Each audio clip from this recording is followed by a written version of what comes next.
I hope everything's okay. I had a question for you. You were saying yesterday, I think a few days before that, how difficult it is for rookies to transition this year without summer league, without the fall practices. I guess all the things that that you would usually get. With all that, do you expect it harder for for Emmanuel, for Obi? I don't know if Miles or anyone else you guys are expecting to contribute. Do you think it'll be harder for them to contribute at least early on in the season?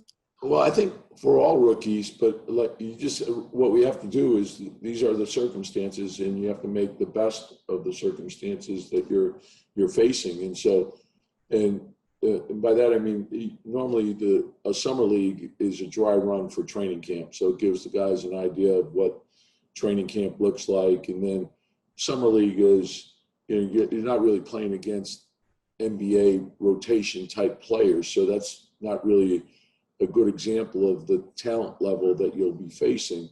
But the fall practices usually gives you a good head start, and now you've had the summer league experience, and of course you get to the fall practices, and now you're going against NBA players.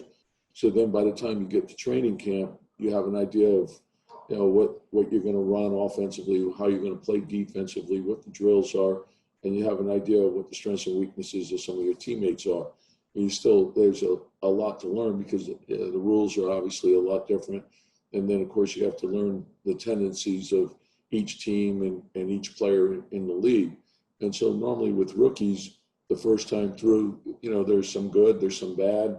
The second time through, it usually gets a little better. And, you're further down the road in a normal season. But I love both our rookies. They're hardworking, they're diligent, they're doing all the right things. All right, we'll try Steve Popper again. Hey, Tom. I swear that wasn't me. I just want to see. I guess Austin Rivers is not practicing today. Kind of where you're at with him, and just I guess how much losing any time hurts anybody in this quick turnaround for you. Yeah, well, I think it puts you behind, but you also want to be smart about it. There's like pulls and strains.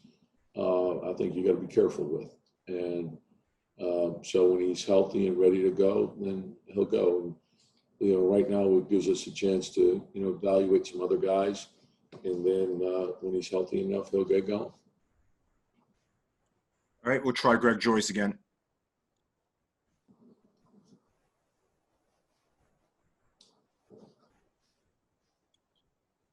All right, Greg seems to be having issues. We'll try Mike Vorkanoff again. Tom, so you've talked about how kind of like there's so much more threes around the league. It seems like they're shooting threes from further out now. More shots from 30 plus feet. And so there's a lot more spacing that's more than just like extending to the 3-point line now and just deeper threes. Do you think you want to do that with the offense that you're constructing? I know the Knicks haven't done a lot of that over the last few years. Do you think it's valuable to shoot from further out? And is that something you'd like to see your teams do?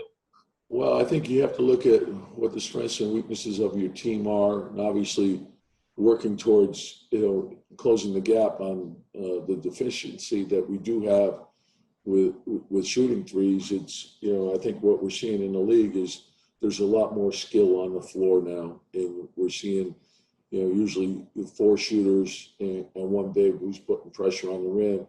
And now it's gotten to the point where everyone has at least one of their centers that can shoot threes. So there's times where you have 5 3-point shooters on the floor, which also opens up the cutting game. And again, I think a big part of good sound offense, and I think when you look at teams that are successful in the playoffs, there's a balance to it, and you have to have different ways to get to different spots that will force the defense to collapse. And so whatever your strengths are, play to those strengths. So getting to the line is very important. Getting layups, getting dunks, getting shots in the restricted, getting the corner three, and then what transition threes are you looking for? But it's all a big part of it is based on your ability to force a defense to collapse, whether that be through dribble penetration, which we're seeing, of course, a lot of because of the spacing of 5 out. There's no one on the blocks. So it allows you to drive, and then, you have to rim read once you get in there. What's happening is how many players are on you. If there's 2 or 3 guys on you, spray it out. Take good shots. I think, knowing when to shoot and when to pass is a big part of winning in this league. And we have to figure out a way to score. Our next question comes from Bomadelli, Next Digital. All right, Coach. Still very early in training camp, but what have you seen from Dennis Smith Jr. early so far? And again, I saw him quite a bit this summer. And so I think he's come into camp. He's been very aggressive. I think each day he's gotten better and better. And that's what we're asking him to do, to run his team, keep us organized, take advantage of what your strengths are, your ability to get downhill, to force people to collapse, and then make the right play. And he can score the ball. He's shooting the ball pretty well right now, but he's making good plays also. We have time for 2 more questions. The next one comes from Mike Vorkin off The Athletic. Tom, to that end with Dennis, there's a lot about how he's working on a shot this summer with Mahmoud Abdul-Rauf, and I think, that's been a thing for him in the summer. Is it too early for you to tell whether the changes he's made with his shot have made him a better shooter, and whether that can last into the season, and whether, it's something that he can continue on when there are games being played and not practices or just workouts? Well, and that's what you're hoping to see, and we'll know when we get to the games. A big part of shooting, of course, is your confidence and concentration. And so if you put the work in, obviously you'll get more confidence from doing that. And then, of course, being in great shape, I think, is a big part of being successful in this league. So he's got to continue to work on the conditioning, continue to study the league, and just concentrate on getting better each and every day. And so you see that with a lot of players. He's still a young player. And just, there's usually some bumps in the road, and he's had those, and then find a way to rise above them and become successful. And our last question comes from Steve Popper, Newsday. About Emmanuel and really rookies, I guess, in general. He comes in with a reputation as a shooter, but the other parts of the game, the team defense, running an offense, is that where a rookie has I guess the longest learning curve? Yeah. I think the one thing is he's got a great skill already.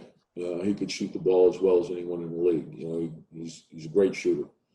And so, and now it's learning, all the other parts of the league and his team. So the defensive part is usually the biggest adjustment for guys coming in. And then, of course, understanding the tendencies of the players and the teams, and learning his teammates. But also the game is a lot different. The college game is very different from the NBA game. So there's an adjustment period that you go through.